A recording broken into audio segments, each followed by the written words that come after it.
حضرت عمر فاروق رضی اللہ تعالیٰ عنہ بدر کے میدان میں جب نکلے نا بدر میں، تو حضرت عمر سے حضور نے تجویز مانگی، فرمایا صف بندی کیسے کریں، کس طرح لڑنا ہے؟ جناب عمر فاروق رضی اللہ تعالیٰ عنہ کہنے لگے حضور یہ جتنے آئے ہیں نا کافر لڑنے، یہ کسی کا کوئی چاچا لگتا ہے، کسی کا کوئی ماموں لگتا ہے، کسی کا بھائی ہے، کسی کا بیٹا ہے، تو محبوبہ صف بندی کی کیا ضرورت ہے؟ جو میرے رشتہ دار ہیں میرے حوالے کریں، میں گردنیں کاٹ کے آپ کو دیتا ہوں، جو ابو بکر کے رشتہ دار ہے وہ ابو بکر کے حوالے کریں، وہ گردن کاٹ کے دے، جو علی کا کچھ لگتا ہے وہ علی کے حوالے کریں۔ ہم دنیا کو بتائیں گے کہ اشداء علی الکفار، اشداء علی، اس کے لیے ہمارے پاس سختی ہے، کوئی نرمی، وہ ہمارا سگا بھی ہو تو اس کے حق میں کوئی نرمی۔ حضرت عمر نے اپنے سگے ماموں کی گردن کاٹی بدر کے دن، سگے ماموں کی۔ حضرت ابو عبیدہ بن جراح، سنو، اسلام امن کا درس دیتا ہے، محبت کا درس دیتا ہے، بھائی اسلام ہی تو امن کا درس دیتا ہے، پر جڑی بوٹی کاٹنا بدامنی نہیں ہوتا، ظالم کا ہاتھ پکڑنا بدامنی، اور امن والے اور ہوتے ہیں بزدل، ان دونوں میں فرق ہوتا ہے۔ امن والا بننے کا کہا گیا ہے، بزدل بننے کا کہا۔ میرے نبی پاک نے جو بدر میں تلوار اٹھائی تھی، زرہ پہنی تھی، حضور علیہ السلام نے لوہے کی جیکٹ پہنی تھی، تو وہ بھی میرے رسول پاک نے امن کے لیے ہی پہنی تھی۔ میرے نبی پاک صلی اللہ علیہ وسلم نے احد کے دن جو ہتھیار اٹھائے تھے تو وہ بھی امن کے لیے اٹھائے تھے، وہ بھی امن کے لیے حضور نے ہتھیار اٹھایا تھا۔ ہتھیار اٹھانا بدامنی کی علامت نہیں ہوتا میرے بھائی، یاد رکھیں۔ حضرت ابو عبیدہ بن جراح نے میدان بدر کے اندر جب جنگ کا طبل بجا، حالات بگڑے، جناب ابو عبیدہ بن جراح کہتے ہیں تاریخ نے ایک عجیب موڑ پہ مجھے لا کے کھڑا کیا۔ آپ فرماتے ہیں میرے لیے اللہ نے جو آزمائش رکھی وہ سب سے بڑی رکھی۔ فرمانے لگے جب میں میدان میں نکلا تو کافروں نے میرے سامنے جس کو لا کے کھڑا کیا وہ میرا سگا باپ تھا۔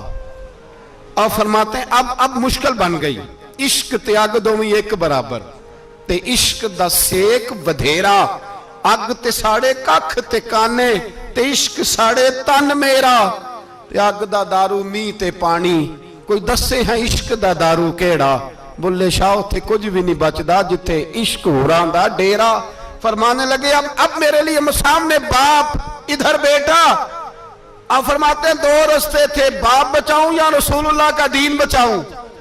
ایک منٹ تھا فیصلہ کرنے کے لیے کہ ابا بچے گا یا دین بچے گا، کفر بچے گا یا اسلام بچے گا۔ فرماتے ہیں میں نے منٹ پورا نہیں سوچا، میں نے تلوار اٹھائی، باپ کی گردن کاٹ کے گرائی اور رسول اللہ کا دین بچا لیا۔ باپ کی گردن کٹ کے گری اور نبی پاک کا دین بچ گیا، بچا لیا رسول اللہ کا دین۔ حضرت عمر نے ماموں کو مارا۔ حضرت مصعب ابن عمیر کہتے ہیں تاریخ مجھے بھی لا کے کھڑا کرتی ہے بدر کے میدان میں، تو کفر کا لبادہ اوڑھ کے جب سامنے آیا تو وہ میرا سگا بھائی تھا، سگا بھائی۔ ہزاروں قومیں وجود میں آئیں دہر میں خشک و تر کے رشتے سے، پر ہم نے بنیاد دوستی رکھی یاد خیر البشر کے رشتے سے۔ سگا بھائی کفر کا نمائندہ بن کے سامنے کھڑا ہوا۔ مجھے اکٹھے کھیلنا بھی یاد تھا، مجھے ایک برتن میں روٹی کھانا بھی یاد تھا، ایک ماں سے لوریاں سننا بھی یاد تھا۔ فرماتے ہیں یہ سارا کچھ یاد تھا، پر اسلام کے حق میں دیا ہوا خطبہ جو محمد عربی نے دیا تھا وہ بھی مجھے یاد تھا، مجھے رسول اللہ کی بتائی ہوئی باتیں بھی۔ فرماتے ہیں میں سارا کچھ بھول گیا، پر مجھے اپنے رسول کا پڑھایا ہوا سبق نہیں بولا، وہ مجھے یاد رہا۔ میں نے پھر سگے بھائی کی گردن کاٹی اور میں نے وہ گردن کاٹ کے حضور کے پاس پیش کی، اور میں نے دنیا کو بتایا کہ ہمارے لیے اصل وہ ہے جو ہمارے رسول ہمیں حکم ارشاد فرماتے ہیں۔ یہ رشتے ہمارے لیے اصل ہمارے جی اچھے تعلقات ہیں۔ کون سے اچھے تعلقات؟ کون سے اچھے تعلقات؟ میرا ایک دوست مجھے کہنے لگا امریکہ تو پیار ہی بڑا کرتا ہے ہم سے۔ میں نے کہا بالکل، کسائی بھی بڑا پیار کرتا ہے بکرے سے، بڑا پیار ہوتا ہے۔ آپ جو قربانی کے بکرے لائے تھے آپ کو پیار نہیں تھا؟ ذبح کرنے سے پہلے اس کو پانی بھی پلایا، چارہ بھی کھلایا، غسل بھی کرایا، پر آخر میں کیا کیا؟ بولے نا جی، یہ والا پیار کرتا ہے امریکہ آپ سے، دیتا ہے کبھی کبھی پیسے، کوئی شک نہیں اس میں۔ وہ کہتا ہے وہاں زلزلہ آیا ہے تو اتنے $1,00,000 دیتا ہوں، فلاں آیا، لیکن وہ والا پیار جو کسائی بکرے سے کرتا ہے, کہتا ہے جب موقع آئے گا تو میں چھری بھی پھیروں گا. اور اپنے وقت پہ آ کے وہ, یہ میری مثال یاد رکھ لینا, امریکہ کا پاکستان سے اور مسلمان سے وہ والا پیار ہے جو بکرے کا کسائی سے اور کسائی کا بکرے سے ہوتا ہے. وہ چارہ ڈالتا ہے, موٹا کر کے ذبح کرتا ہے, پتلا ذبح کرنے میں اسے لذت نہیں آتی. اور بھائی یاد رکھو, حضرت ابو بکر صدیق رضی اللہ تعالیٰ عنہ, عرب کے لوگ جب جنگ کرتے تھے تو ایک ہاتھ میں ڈھال پکڑتے تھے, ایک ہاتھ میں تلوار پکڑتے تھے, لوہے کی ڈھال. جب دشمن حملہ کرتا تھا تو ڈھال آگے کرتے تھے.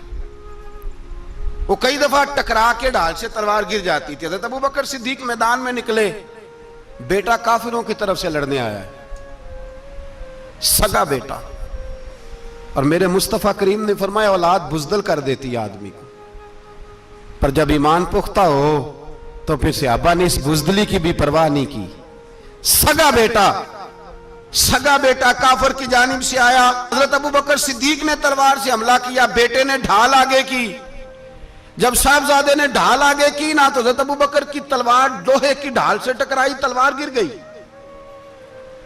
اب حضرت ابو بکر نے ہتے ہو گئے, صاحبزادے نے اٹھائی تلوار. کہتا ہے جب میں مارنے لگا تو خیال آیا گھر تو میرا اجڑے گا نا, باپ تو میرا ہی ہے نا. صاحبزادے کہتے ہیں میں ابو بکر صدیق کو چھوڑ کے چلا گیا. بعد میں مسلمان ہو گئے, کلمہ پڑھ لیا. ایک دن گھر میں بیٹھے تھے تو بات شروع ہو گئی.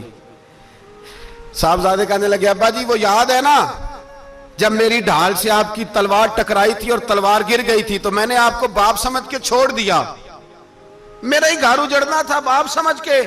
جناب صدیق اکبر رضی اللہ تعالیٰ عنہ, صاحب ابن شام نے لکھا ہے کہ اپنی سرین پر 2 دفعہ ہاتھ مارا, 2 دفعہ. کہنے لگے بیٹے تو اس وقت کافر تھا, تو نے مجھے چھوڑ دیا. میں جب واپس پلٹا تھا نا اسی دن اسی لمحے تو میرے دل میں خیال تھا کہ بیٹے نے تو چھوڑ دیا ہے, لیکن اگر بیٹا یوں میری تلوار کے نیچے آتا میں بیٹا سمجھ کے معاف نہ کرتا, کفر کا نمائندہ سمجھ کے قتل کر دیتا. اس لیے کہ میری نظر میں اگر کوئی اہمیت ہے تو رسول اللہ کے فرمان کی اہمیت ہے. باپ بیٹے اولاد کی کوئی اہمیت ہے؟ اشداء علی الکفار, کافر سے نفرت ہی نہیں ہوتی.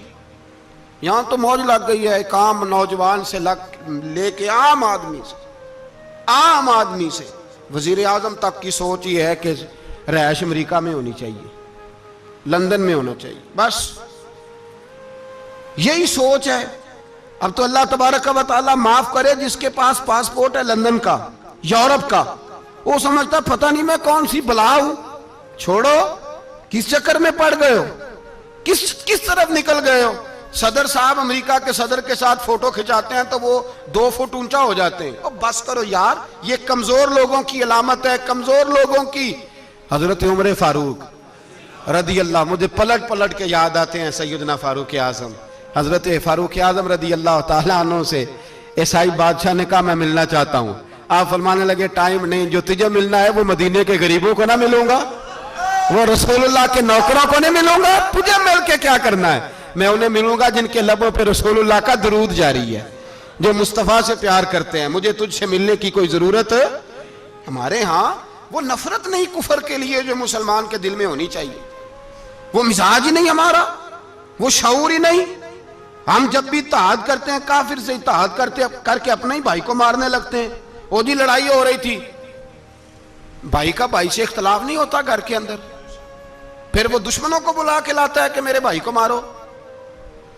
ایسا ہوا ہے کبھی؟